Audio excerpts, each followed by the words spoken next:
I did not cry when she said it. That was the part that frightened me later. I stood in my kitchen with one hand still resting on the edge of the counter, listening to the quiet hum of the refrigerator, and felt something inside me go so still, it almost felt polite. My daughter-in-law said, in the same tone a woman might use to mention a restaurant reservation, that they had gotten married yesterday. She gave a small laugh after it, airy and thoughtless, then added that they had kept it intimate and spontaneous, as if that softened anything. I remember staring at the bowl of peaches I had bought that morning and thinking, with a kind of absurd clarity, that one of them had already started to bruise. I asked her when the wedding was because I had been trying for 2 weeks to pin down a date without sounding needy. That is a humiliating sentence to say out loud, but it is the truth. I had raised my son to hear concern without treating it as interference, and yet by then I had already begun to measure every call, every text, every question, as though affection had become something that required permits. I had rehearsed my words before dialing. I told myself I was only asking so I could make sure I had something suitable to wear, so I could arrange time off at the library, so I could stop feeling like a relative to my own life. But the truth was simpler. I wanted to hear my son say there was still a place for me. Instead, I heard her. She picked up his phone on the third ring and spoke my name in that bright, efficient way she had, always sounding organised, always sounding faintly amused by how emotional other people were. I asked if Ethan was there. She said he was in the shower. Then I made the mistake of asking the question too gently. I said I did not want to be a bother. I just needed to know if they had settled on a date yet. There was a pause, so slight another person might not have noticed it, and then she said, almost cheerfully, "Oh, we got married yesterday." For a second I thought I had heard her wrong. My hearing is fine, but shock has a way of making language feel slippery. I asked her to repeat herself, and she did, with the same soft little smile in her voice. She said it had all come together quickly. It was very small, only a few people, and they had decided not to complicate things with family expectations. Then she said she hoped I understood. That was the sentence that settled into me like cold water. Not because I did understand, but because it told me she already believed she had the authority to decide what my understanding should look like. I thanked her. That is what I did. I thanked the woman who had just informed me that my only son had gotten married the day before, without me. Then I ended the call and stood there in my own kitchen, still holding the phone, as if the conversation might reverse itself if I remained motionless long enough. Outside the window, the neighbour's sprinkler clicked back and forth over the grass. Somewhere down the street, a dog barked twice and stopped. The morning went on with a steadiness that felt almost cruel.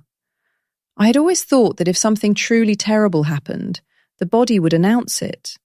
I expected shaking or tears, or at least the kind of anger that gives you somewhere to put your hands. What I felt instead was a tightening around the ribs, as if I had been quietly laced into a version of my life that no longer let me breathe the same way. I sat down at the kitchen table and tried to think of practical things. Had there been photographs already? Had anyone from Ethan's side been there? Had he really chosen this? Or had he simply let it happen, because resistance would have required more courage than he had at that moment? The worst part was not knowing. The worst part was how many small moments suddenly rose up around that not knowing and asked to be seen again. My son had never been a secretive boy. Even as a child, he could not hide a broken lamp or a failed test, or the fact that he had spent his lunch money on baseball cards. Guilt made him tender. If he had disappointed you, he would hover near the doorway, too ashamed to speak, and too soft-hearted to disappear. When his father left, Ethan was 15, long-legged and trying very hard to carry himself like a man, even though I could still see the child in the way he slept with one arm folded under his face. He became careful after that. Careful with me, careful with money, careful with his own wants. There were years when it felt less like I was raising him than we were learning together how not to let abandonment make us ugly. We were not one of those dramatic, over-enmeshed pairs that people like to mock. I did not demand his weekends or interfere in his dating life. I worked, paid my bills, kept my garden alive in the back of a modest yellow house, and learned the dignity of making peace with a smaller life than the one I had once imagined. But Ethan and I had our habits. Sunday dinner, even if it was only roast chicken and potatoes. A phone call on Wednesday evenings while I folded laundry and he drove home from work. A shared language built from years of surviving the same disappointments. He knew how I took my coffee. I knew when he was worried by the way he cleared his throat before changing the subject. Love, in our house, was often quiet. It lived in routine. It lived in showing up. When he first told me about Vanessa, I wanted to welcome her well. That is another truth people rarely say plainly. A mother can be afraid of losing her place and still sincerely hope to love the woman her son has chosen. I remember the first evening he brought her over. She arrived with a bottle of wine and a smile that seemed practiced but pleasant enough. She complimented my roses before she had even stepped fully onto the porch. At dinner, she asked me about the library, about how long I had worked there, about whether I ever thought of retiring somewhere warmer. She was polished in the way some younger women are, not vain exactly, but aware of the effect of every gesture.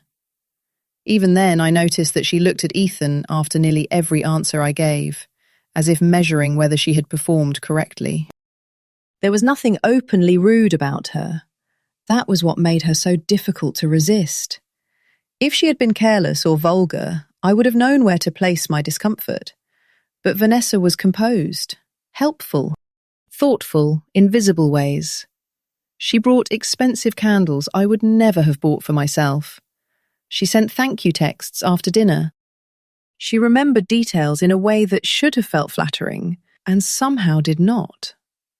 It took me a long time to understand that some people learn intimacy the way other people learn branding. They study what makes others feel seen, then use it so consistently that no one notices how little warmth is actually passing through it. At first, I blamed myself for not warming to her more quickly. I told myself I was being protective, territorial, old-fashioned. Ethan seemed happy, and after the years he had spent working too hard and trusting too little, I wanted happiness for him, even if it arrived in a shape unfamiliar to me. So I made room.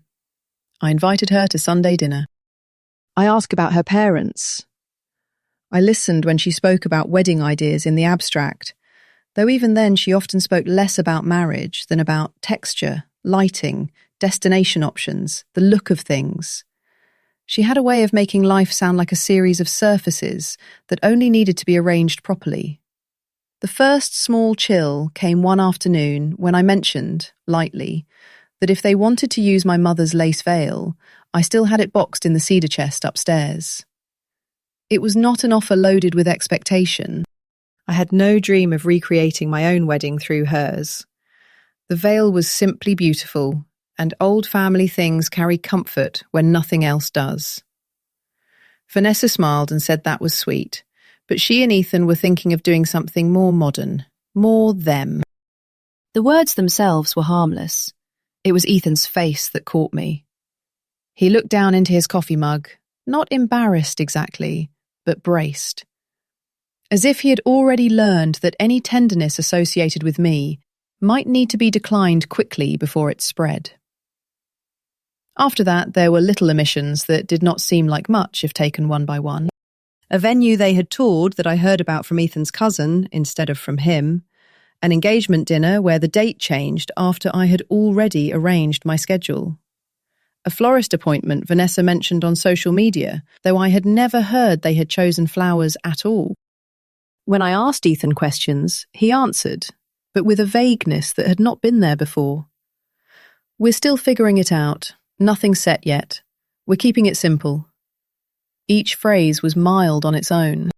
Together they began to sound less like information and more like a curtain being gently pulled.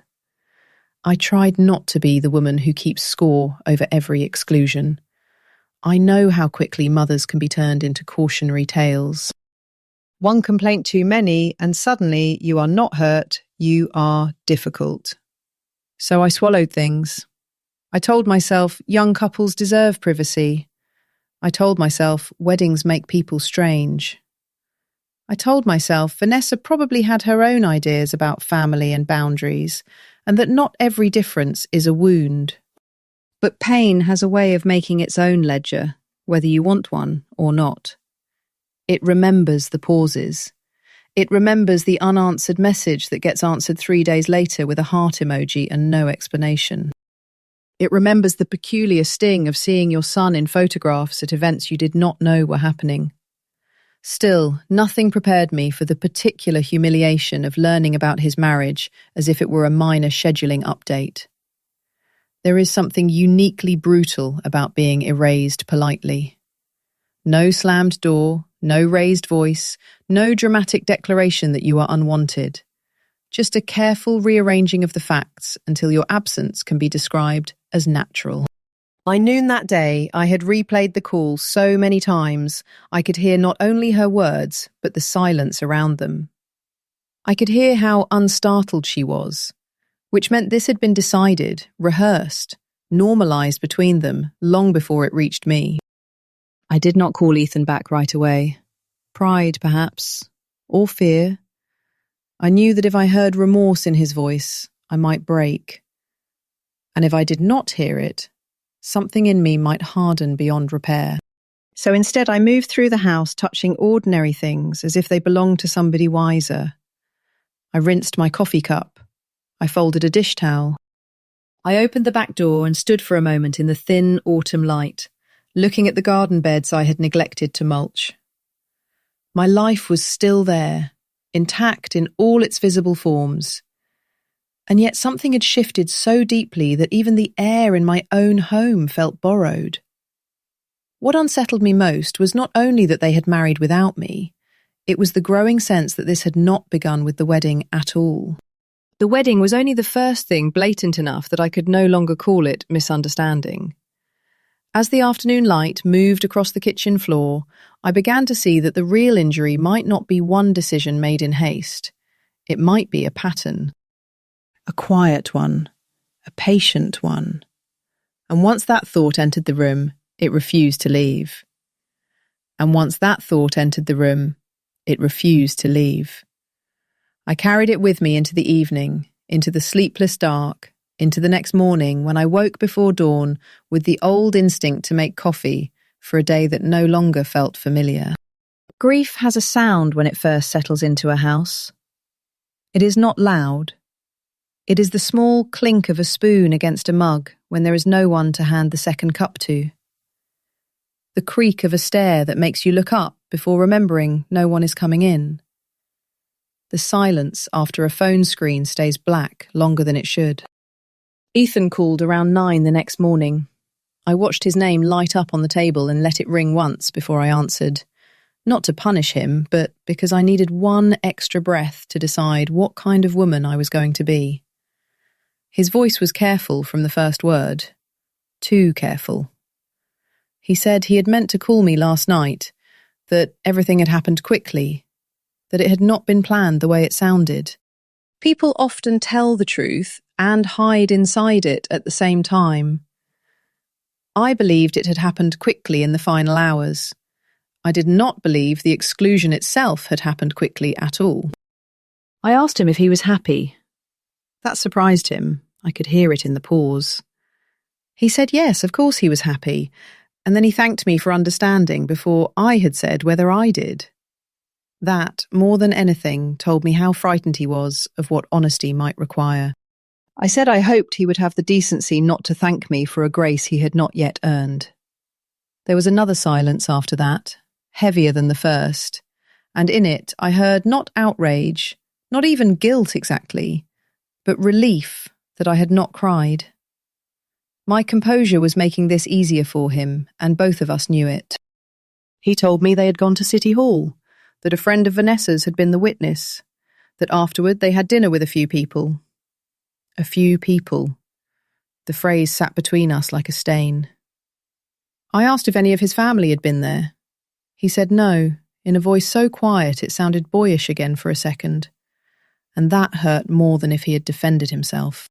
Defensiveness at least has heat in it. What I heard instead was a man who had already explained his mother away to himself and now wanted me to cooperate by making the explanation easier to live with. I said I would not discuss it while he was still speaking from inside someone else's relief. He asked me what that meant. I told him it meant he should call me when he was ready to tell the truth plainly, not the version that made everyone sound comfortable. Then I ended the call with my hand shaking so slightly I only noticed it when I set the phone down and saw the teaspoon tremble beside the saucer. For the rest of that week, I tried very hard to behave like a sensible person. I went to work. I shelved books. I smiled at patrons asking for large print mysteries and books on grieving dogs and recipes for two. The ordinary requests of strangers steadied me more than anything my own family had said. There is comfort in tasks that do not care about your humiliation. I came home, watered the mums on the porch, ate soup standing at the stove, and kept telling myself that adults survive disappointment every day without turning it into a religion. But hurt, when it is denied a voice, begins to sharpen itself against memory. I started noticing how many things had gone missing long before the wedding itself. Not objects at first, though those too would matter later. What vanished earliest was ease. The old casualness between Ethan and me had been thinning for months, and I had kept calling it adulthood, busyness, marriage preparation, anything but what it was. He no longer called on Wednesday evenings, unless I prompted him. When he did call, there was often a strange second tone in his voice, as if he were translating me for someone listening nearby. If I mentioned a holiday, he answered as though logistics had already been discussed somewhere else, and I had simply failed to keep up. One Sunday afternoon, about 6 weeks before that phone call, I had stopped by their apartment with a lemon cake because Ethan had mentioned he had been working late and not eating well. It was the kind of thing I had done since he was 19 and living on pasta and bad decisions. Vanessa opened the door only halfway. She was gracious enough that there was a new firmness in her face, the expression of a woman smiling while she redraws a line. She said they were just heading out, thanked me for the cake, and did not invite me in. As she shifted in the doorway, I caught sight of the living room behind her. The framed photograph of Ethan and me at his college graduation was gone from the shelf near the window. In its place stood a glossy engagement portrait I had never seen before, the two of them laughing into each other's faces as if no one else had ever been necessary to their joy. The absence of the old photograph should not have mattered as much as it did. Young couples redecorate. People make room. But what I felt in that moment was not the normal sadness of being replaced by adulthood. It was the colder feeling of being edited. When I mentioned it to Ethan 2 days later, lightly, he laughed and said Vanessa was simplifying the apartment before the wedding. Simplifying. Such an innocent word. It sounds like folded towels, cleared counters, fresh air through an open window. Yet the older I get, the more I notice how often cruelty borrows the language of order. People simplify family until only the convenient members remain. They simplify holidays until the difficult truths have no chair at the table. They simplify love until it costs them nothing. After the wedding call, that memory came back with edges I had missed the first time. So did another. I remembered sitting with Vanessa at a bridal shop cafe months earlier, after she had asked me, quite sweetly, to meet her for tea. I had taken that invitation as a hopeful sign. She talked about centerpieces, shoes, and whether she wanted her bouquet looser or more structured. And every now and then she touched my arm when she asked a question, as though intimacy could be arranged physically if one knew where to place the hand. Then, with the same bright tone she used for everything slightly unpleasant, She asked whether I would mind keeping a low profile once wedding events began, because she wanted the focus to stay on what was light and positive. At the time, I only felt puzzled. She said some mothers could become emotional and unintentionally make milestones about themselves. She laughed after saying it and quickly added that she was sure I would never do that, but by then the sentence had already done its work. It was one of those remarks that arrives wearing a smile and leaves carrying your dignity in its pocket. I remember stirring my tea long after the sugar had dissolved, trying to decide whether I had just been warned or tested. I told myself she was nervous, that modern women speak differently, that perhaps I was too sensitive. What I did not admit was that for the rest of that afternoon, I felt as if I had been pre-accused of some future humiliation I had not even imagined committing. The deeper injury began to surface, not through one great revelation, but through the miserable way little things started locking together. 3 days after the wedding, Ethan's cousin Marissa called me. She is not a cruel woman, but she has the fatal habit of thinking concern and curiosity are cousins. She asked, too casually, whether I was feeling better now that the stress of the wedding was over. I asked her what she meant. She hesitated, then said she assumed Ethan had spoken to me. When I told her all I knew was that my son had married the day before without me, the silence on her end grew so long I thought the call had dropped. Marissa finally said she was sorry and that she had not realized I was one of the last to know. Then, gently, and with the kind of reluctance that only makes bad information sound worse, she told me she had heard from Ethan's aunt that Vanessa had been trying to protect the day. Protect it from what? I asked. Marissa gave a little exhale and said she believed there had been concern that I might become overwhelmed, or make things tense, or bring old grief into the room. The words were so absurd that for a moment I almost laughed. Not because they were funny, but because they were familiar. They sounded exactly like the kind of polished concern Vanessa used when she wanted to control something without naming the control. I thanked Marissa for telling me. After we hung up, I sat in my parked car outside the grocery store, with the engine off and a carton of milk warming in the trunk. A woman pushed a toddler past my window. Someone further down the lot dropped a bag and cursed softly. Life kept moving around me while one terrible thought settled into place. I had not been excluded because they wanted something small. I had been excluded because someone had made my presence sound dangerous. Once that possibility became real, earlier moments began changing shape with sickening speed. Vanessa's request that I keep a low profile. Ethan's new habit of checking my tone instead of hearing my words. The way he had once asked, out of nowhere, whether I was doing all right lately, in a voice people use with those they have already categorized as fragile. At the time, I had found it touching, if a little strange. Now I could hear the script underneath it. He had not been checking on me. He had been confirming a story he was being taught to believe. What wounded me most was not simply that Vanessa may have spoken poorly of me. People are allowed their dislikes, even unfair ones. It was the slower, more intimate betrayal of recognizing that Ethan had stood nearby while she defined me and had not stopped her. Maybe he had not invented the lie. Maybe he had only let it settle because it saved him from conflict. But there are few injuries as clean and cold as being abandoned by someone too timid to call it abandonment. Open cruelty at least names itself. Weakness hides behind peace. I did not confront him immediately.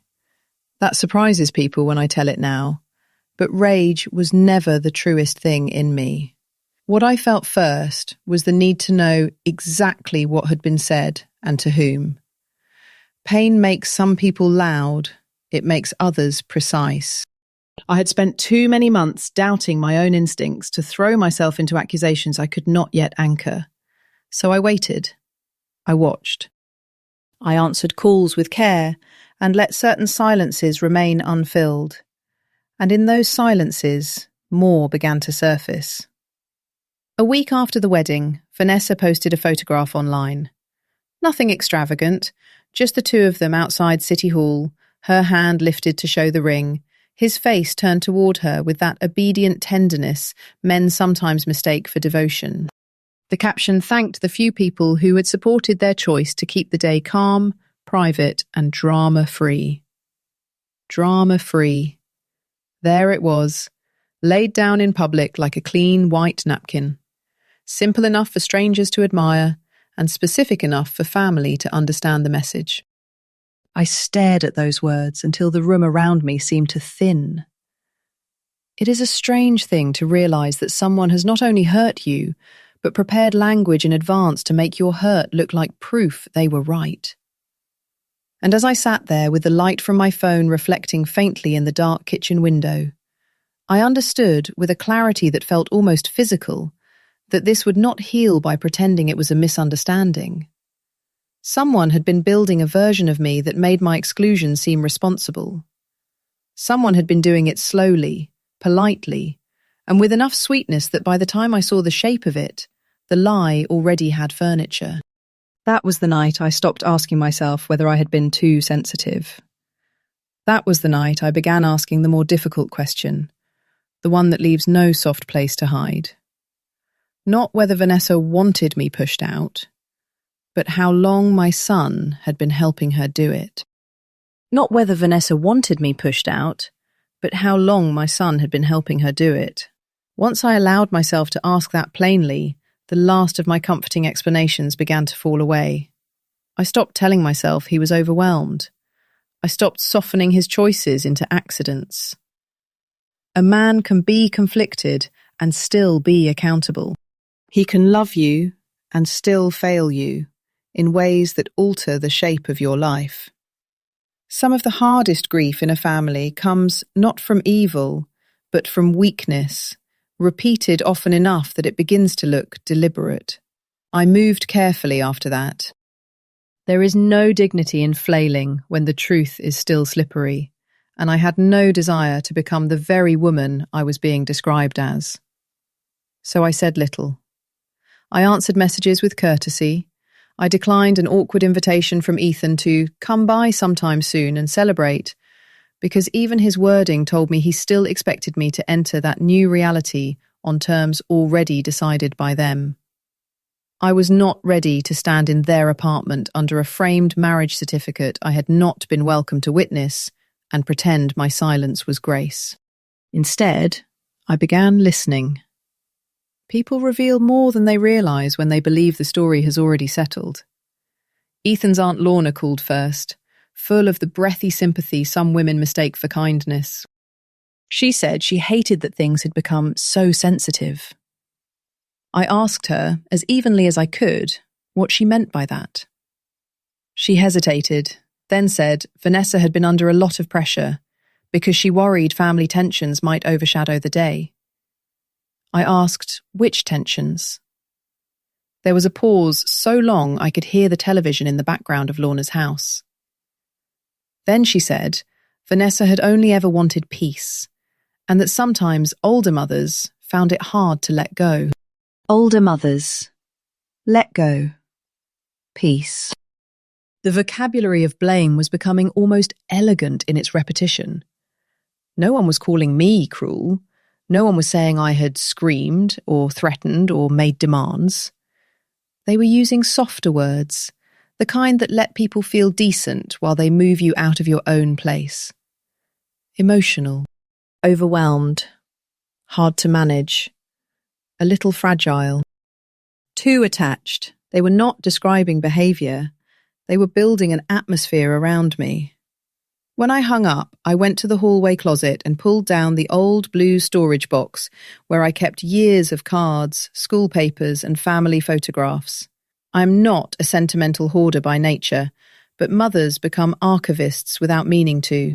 We keep evidence of being loved because children grow up and begin speaking as if love had always been easy for them.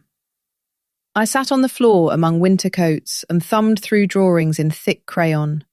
Birthday cards with crooked handwriting, a dried carnation from Ethan's high school graduation. What I was looking for was not proof for anyone else. It was proof for myself that I had not imagined the tenderness that once existed between us. Halfway through the box, I found an anniversary card Ethan had given me on the 10th year after his father left. He had been 25 then, still awkward with large emotions, but honest in the way only the wounded sometimes are. He had written that I was the one steady thing in every room he had ever called home. I sat there on the closet floor reading that sentence until the words blurred. There are injuries that come from being unloved. Then there are injuries that come from being deeply loved once and later treated as if your devotion had become inconvenient. The second kind leaves stranger scars because it forces you to doubt not only the present, but your own memory. A few days later, Marissa came by after work with a rotisserie chicken and a pie from the grocery store bakery, the kind with too much glaze and a cardboard crust. She set them on the counter without ceremony and said she figured I had not been eating properly. I liked her for not pretending food was anything other than a way to keep a body from collapsing while the heart made trouble. We sat at my kitchen table, the same one where I had taken that first call, and for a while we spoke about harmless things. Her youngest had started biting at daycare. The neighbour's fence had finally blown down. A librarian at my branch had retired and taken up pottery, as if 63 were the ideal age to begin handling wet clay. Then she told me, very quietly, that she had seen some of the messages Vanessa sent before the wedding. Not to everyone, just to a small group of women helping with last-minute details. Marissa had not been included, but her sister had. And family secrets move through women's phones the way smoke moves under a door. I asked what the messages said. She looked down at her hands before answering, which prepared me more than her words did. She said Vanessa had written that she was trying to keep the day emotionally safe, that she loved Ethan enough to protect him from stress, that she did not want any scenes, guilt, or unpredictable sadness. Unpredictable sadness. I repeated the phrase out loud because I needed to hear how absurd it sounded in a room not built from malice. Marissa said one of the women had asked delicately whether there was a specific concern, and Vanessa had replied that I had been having a hard time letting Ethan go, that I had become very intense since the engagement, and that even when I was quiet, my moods could shift a room. I looked at Marissa and asked her if she believed that. She answered immediately, no. Then, after a beat, she added that she thought Vanessa was very good at describing ordinary emotion as instability if it gave her more control. I could have cried then, not because the information surprised me, but because being seen accurately after weeks of distortion felt almost unbearable. Validation can hurt when you have been starved of it. It arrives too late to prevent the wound, and just in time to prove it was real. After she left, I washed the plates, though we had barely touched the food. I always clean when my mind cannot settle. The sponge moved through grease and crumbs, while my thoughts kept widening around one central horror. Ethan knew me. Even if Vanessa chose to misunderstand me, he knew the difference between grief and spectacle, between attachment and manipulation, between a mother asking where the wedding is and a mother threatening to ruin it. He knew. Which meant that if those messages had circulated with his knowledge, or even merely his consent, he had not simply failed to defend me. He had participated in translating me into someone smaller and more embarrassing than I was. I called him that evening before I could talk myself into another week of patience. He answered on the second ring, sounding tired in the wary way people do when they know a debt has come due. I asked whether he had known Vanessa was telling people I was emotionally unstable and likely to cause a scene. He did not deny it fast enough. That is the kind of detail a mother catches. Truth often enters through delay. He said it was not like that. I asked him what exactly it had been like. He said things had been complicated. He said Vanessa had been anxious. He said everyone was trying to avoid conflict. I told him conflict is not the same thing as truth. Then I asked the question that had been waiting under all the others. I asked whether he had corrected her when she described me that way. He went quiet. I could hear a faucet running faintly in the background, then a cupboard door closing, then nothing. Silence can be louder than any confession when it arrives from the right mouth. I asked him again. This time he said, very low, that he had not wanted to make things worse. There are sentences that do not sound dramatic when spoken, but divide a life cleanly in two. That was one of them. Not because it was cruel on its surface, but because it told the entire moral story in 9 words. He had not wanted to make things worse. Worse for whom? Worse than what? Worse than letting his mother be painted as unstable so his fiancée could feel in control.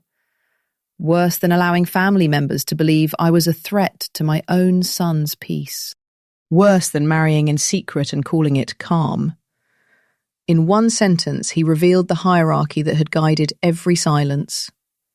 My dignity had become the easiest thing to spend. I said his name once, and when I spoke again, my voice was quieter than before. I told him he had mistaken comfort for goodness. I told him peace built on someone else's humiliation is not peace at all, only cowardice with tidy hair. Then I asked him the question I think had haunted him from the start. I asked whether he had truly believed I would ruin his wedding, or whether excluding me had simply felt easier than defending me. He answered so softly I almost missed it. He said, "It felt easier." For a moment I forgot to breathe. Not because I had not suspected it, but because hearing a grown child choose ease over your humanity does something so primitive to the heart that language becomes useless. It was the most devastating line I have ever heard from someone who once reached for my hand crossing parking lots. He had not said I was dangerous. He had not said I deserved it. He had said the truth with the exhausted honesty of a weak man cornered by his own reflection. Protecting me would have required courage, and convenience had won. I did not shout after that. I think he expected shouting. It would have allowed him to retreat into the old script of me as emotional, too intense, impossible to reason with. Instead, I told him very calmly that he had given me more clarity in 10 seconds than I had been allowed in 10 months. I said I would not be coming by to celebrate anything, and that until he understood the difference between marriage and moral surrender, he should not ask me to perform normalcy for his comfort. Then I ended the call. I wish I could say that I felt strong immediately. What I felt was hollowed out. Strength came later. That night I sat in the living room, with only the lamp beside the chair turned on, and the house looked like it belonged to someone recently widowed, though no one had died. That is the confusion of this kind of betrayal. You grieve a living person. You grieve the version of yourself that kept excusing him. You grieve the months you spent making your own instincts kneel for the sake of harmony. I thought of all the times I had lowered my voice, softened my questions, made myself smaller so I could remain welcome. Then I realized something quietly shaming. My shrinking had not saved the relationship. It had only made the erasure neater. The next morning, I began doing what I should have done much earlier. I stopped managing their image for them. That did not mean gossip. It did not mean revenge. It meant refusing to cover a lie with silence. When Ethan's sister from his father's side texted to say she had finally heard about the wedding and hoped I was all right, I replied plainly that I had not been invited, that false concerns about my emotional state had been used to justify that exclusion, and that I would not discuss it beyond the truth. When Lorna called again, fishing for a softened version, I gave her none. I said there had been no scene because I had not been present to make one, and that if the family wished to discuss my supposed instability, they could begin by naming a single instance of bad behaviour. She had no answer. Something shifted after that. Lies often depend on the injured person helping to carry them by behaving discreetly. Once I refused that role, the story started losing its shape. People who had accepted Vanessa's phrasing without much thought became noticeably less certain when asked for specifics. Calm, private, drama-free, all sound admirable until someone asks what exactly required protection. Then suddenly the absence at the centre of the story starts to look less like wisdom and more like cruelty. A week later, Vanessa sent me a long message. She said she was sorry I felt hurt. She said their decision had come from love and self-preservation, not malice. She said she hoped, in time, I would respect the boundaries necessary for a healthy marriage. It was a masterpiece of polished self-justification. Not one line acknowledged what had actually been done. Not one line named the lie. She wrote the way she had always spoken to me, with the smoothness of someone arranging flowers around a bruise. I read it twice, then set the phone down and looked out at the yard, where the wind had blown a scatter of brown leaves against the back steps. There comes a point in some betrayals when anger is no longer the most useful feeling. Clarity is. I did not need Vanessa to admit who she was. She had already told me, over and over, in the tidy language she used to make domination sound mature. What mattered now was that I no longer had to stand inside the confusion of it. I could see the pattern from beginning to end, the sweetness that was really management, the concern that was really control, the silence that had really been consent. So I wrote back only once. I told her boundaries are not the same thing as falsehood, and that a marriage that begins by teaching a man to betray the truth about his mother is not protected by that lie, only stained by it. Then I said I would not argue with her version of events in private, while she benefited from it in public. After that, I blocked her number. That was the first truly decisive thing I did. Small, perhaps, compared to what people like to call revenge, but it marked a change inside me, more serious than anger. I was no longer asking to be understood by someone committed to misunderstanding me. I was no longer auditioning for decency in a room where the verdict had already been arranged. I was done trying to look harmless enough to deserve my own place in my son's life. And once I stopped begging inwardly for access to a door they had closed, I could finally hear the next truth approaching. The family had begun to notice. Not because I campaigned, not because I exposed anyone dramatically, but because deception grows clumsy when the person it targets stops moving to accommodate it. By the time the first invitation arrived for a post-wedding family gathering at Vanessa's parents' house, the moral balance had already begun to shift. People were coming, carrying their own private doubts, and for the first time since that phone call in my kitchen, I had the strange, steady feeling that I would not need to raise my voice for the truth to become expensive. By the time the first invitation arrived for a post-wedding family gathering at Vanessa's parents' house, the moral balance had already begun to shift. People were coming, carrying their own private doubts, and for the first time since that phone call in my kitchen, I had the strange, steady feeling that I would not need to raise my voice for the truth to become expensive. I almost did not go. There is dignity in absence too, and part of me wanted to refuse the whole performance and leave them to celebrate among the people who had found my erasure convenient. But another part of me understood that staying home would allow the same story to keep breathing. I had no wish to make a scene. I only wanted to stop participating in my own distortion.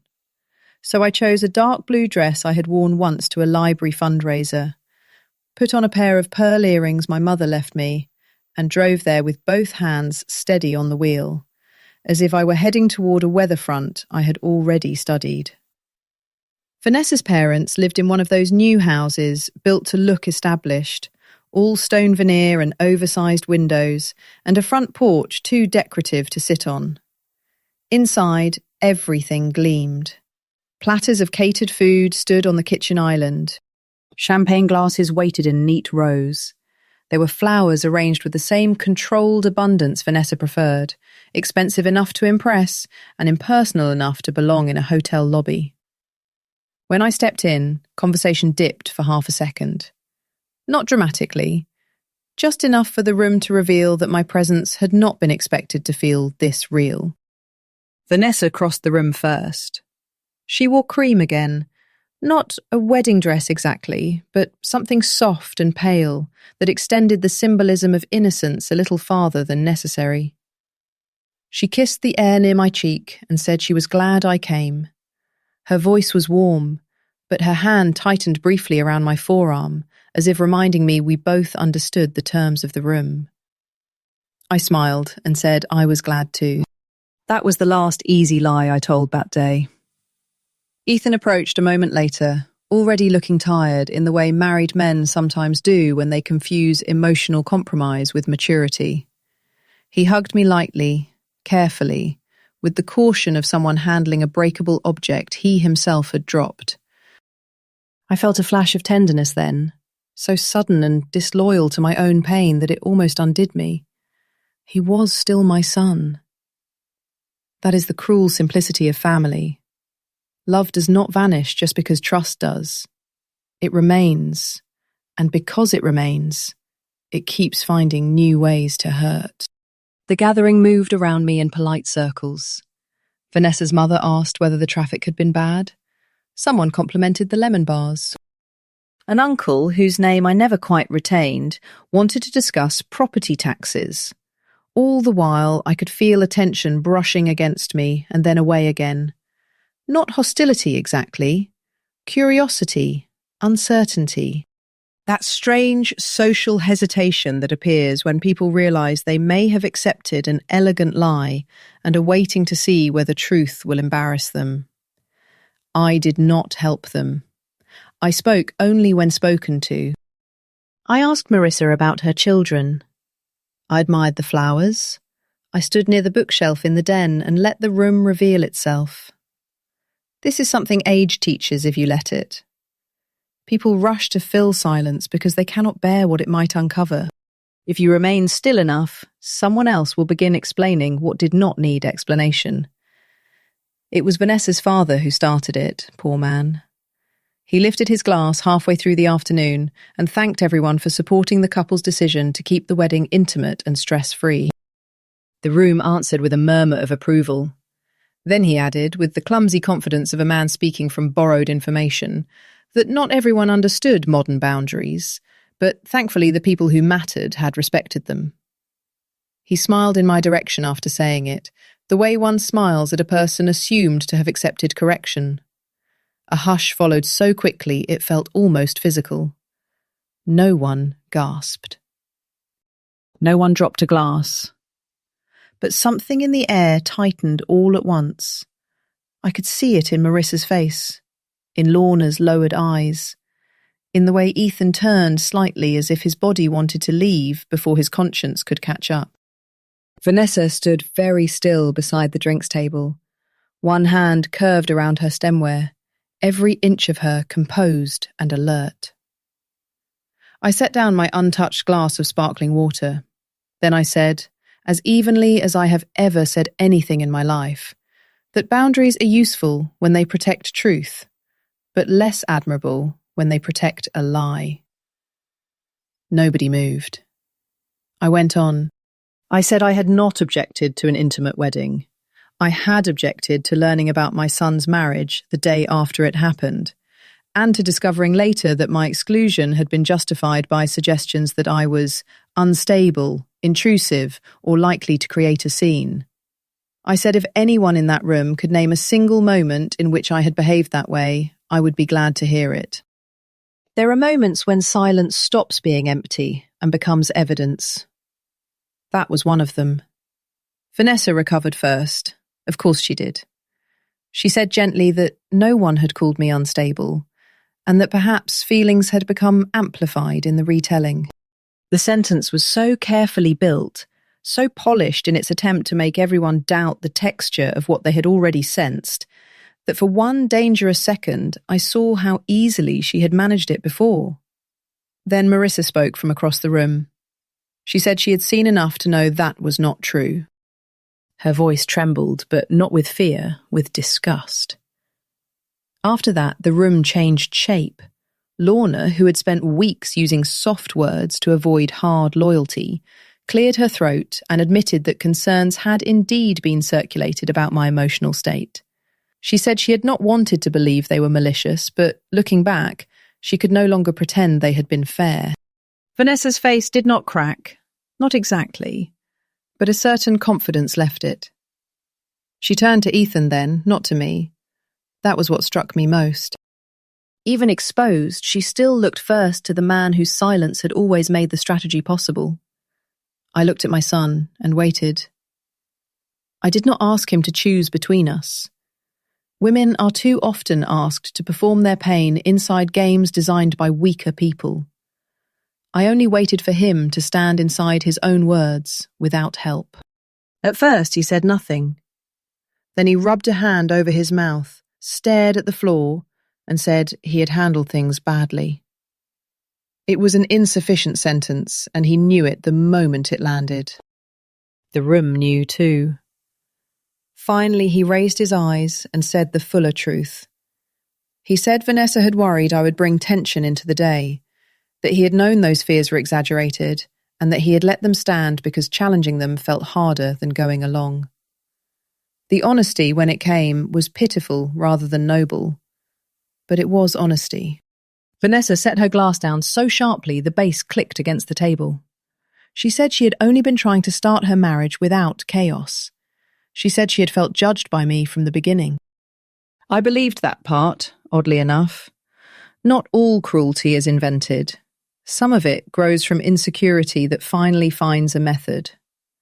She had sensed that I saw through her polish, at least in fragments, and she had turned that discomfort into a campaign of self-protection. The sad thing was that she had not needed to love me. She had only needed to let me remain human. Instead, she found it safer to reduce me to a problem. I told her, quietly, that being disliked is survivable. Being lied about is different. Then I said the sentence I had not known I was carrying until it left my mouth. I said, I could have survived not being wanted at her wedding. What I could not survive with dignity was being made to look dangerous for loving my own son. That was the true wound, and once named, it seemed to move through the room like a bell no one could unhear. No one defended her after that. Not because everyone suddenly became virtuous, but because the facts had finally become too plain to decorate. The gathering did not explode into shouting. It did something worse for people who live by appearances. It cooled. Conversations broke apart and reformed elsewhere. Vanessa's mother busied herself with plates no one needed. Her father wandered toward the patio with the helpless expression of a man who had realized too late that he had toasted a lie. Guests began leaving earlier than planned, full of murmured goodbyes and strained little smiles. Public consequence rarely looks like spectacle in real life. More often it looks like warmth, withdrawing from a room, one person at a time. I did not stay long after that. There was nothing more to win. Truth had reached others, and I had no interest in feeding on humiliation once it had done its work. As I gathered my handbag, Ethan followed me to the front hall. He looked as though he had aged in the space of an afternoon, not from punishment, but from being forced to stand in the narrow moral shape of what he had chosen. He said he was sorry. The words were sincere and painfully late. I told him I knew he was. Then I told him sorrow is not the same as repair. He asked what repair would even look like. That question, more than his apology, let me know he had finally stopped assuming I would absorb the injury and return to my role. I said repair begins when a person stops protecting the version of himself that made the harm possible. I said, if he wanted a relationship with me, it would have to be built in truth, not on my willingness to swallow insult for the sake of peace. Then I kissed his cheek, because love and boundaries are not enemies, unless someone profits from confusing them. And I left. The weeks that followed were quieter than I expected. No dramatic collapse, no grand public scandal, no satisfying cinematic punishment. Just consequence unfolding with the slow seriousness real life prefers. Invitations came differently. Some stopped coming at all. Others came directly to me without passing through Ethan and Vanessa first. Lorna visited one afternoon with a pound cake and an apology so clumsy it was almost honourable. Marissa remained steady. A few relatives I had not heard from in months reached out with the awkward tenderness people offer when they realise they have participated in a wrong by finding it convenient not to look too closely. As for Ethan and Vanessa, I heard enough to understand the marriage had begun under a pressure neither of them knew how to name. Distrust entered early, as it often does when one lie has been rewarded too thoroughly. If a woman can persuade a man to betray the truth about his mother for her comfort, she can never fully trust what he tells her about his own conscience. And if a man can choose ease over loyalty once, he will spend a long time fearing the next place that weakness may appear. I did not root for their misery. I was too tired for that. But I also did not rescue them from it. I rebuilt my life in smaller, truer ways. I repainted the kitchen a softer colour, not because paint heals anything, but because sometimes changing a wall is a respectable way to tell your nervous system that the room belongs to you again. I planted rosemary and late tulips in the back garden. I took on an extra morning at the library helping with the reading group for widows and divorced women, and found that listening to other people name their losses made me less ashamed of my own. There is a quiet holiness in rooms where women stop pretending certain wounds are trivial just because they happen inside families. Ethan called now and then. Sometimes I answered. Sometimes I let the phone ring. We did not return to what we had been, and perhaps that was honest. Some betrayals do not end love, but they do end innocence. When we spoke, he sounded less certain, more adult in the only way that truly matters. Not confident, accountable. He stopped asking me to move past it. He started asking questions about how I had felt, what I had understood, what he had refused to see. That was a beginning, not a restoration. Still, beginnings matter. The hardest part of healing was admitting that I had not only lost a place in his wedding, I had lost the illusion that being careful, decent, and undemanding would always protect my place in the heart of someone I had loved faithfully. It does not. Love is not insurance against cowardice.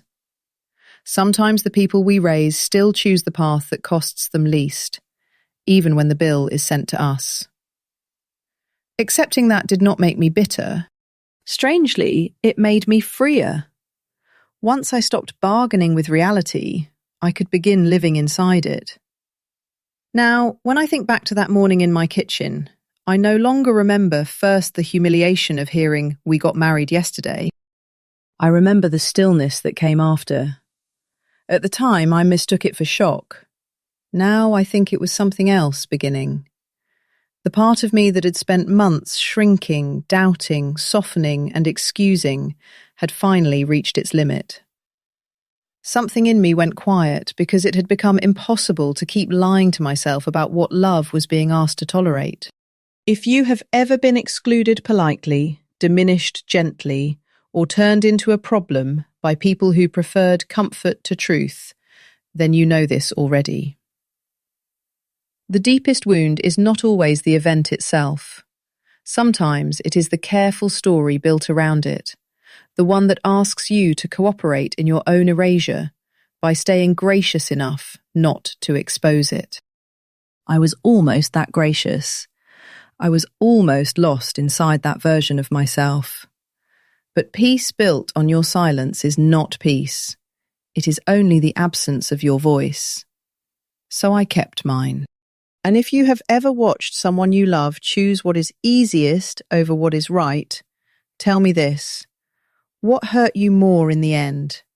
The betrayal itself, or the moment you realized how long you had been explaining it away?